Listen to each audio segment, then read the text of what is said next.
Find the average rate of change over the given interval. So we have an equation, y equals x squared plus 2. We have an interval. I'm going to change that y into f of x just because it's the same thing, but I'm going to change it. Because I'm going to write out this formula right here. The average rate of change is the same thing as f of b minus f of a over b minus a if b and a are the endpoints of your interval. And you might look at that and say, well, that's a lot like slope. Yeah. Yes, it is, because rate of change is slope. So what I have to do before I even start this is I need to find out what f of b, or f of negative 3/2 is, and what f of a is. So f of b is going to be f of negative 3 over 2.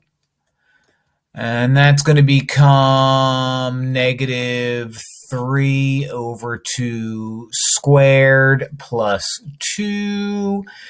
Negative 3 over 2 times itself is 9 over 4 plus 2, which is, what is 9 over 4? 2 1/4. So 2 1/4 plus 2 is 4 1/4. 4.25. All right, so that's f of b. Let's get a different color and do f of a, which is negative 2. So f of negative 2 is equal to negative 2 squared plus 2. Negative 2 times itself is positive 4. Positive 4 plus 2. This math is a little bit easier, 6. So now that I know that information, f of b is f of negative 3 over 2. And f of negative 3 over 2 is 4.5. So f of b is 4.5. 4.25, apologies.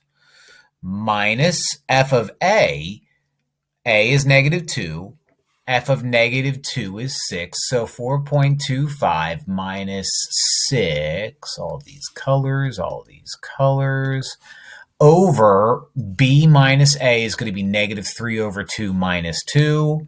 So I'll just write that down in black. Negative 3 over 2 minus negative 2.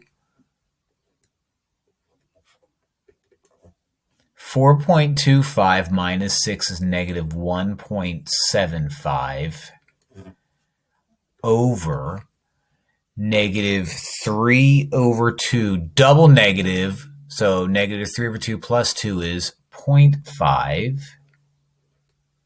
and that's positive. And negative 1.75 over 0.5 is negative 3.5, I think. Yeah. Negative. We got a negative 1.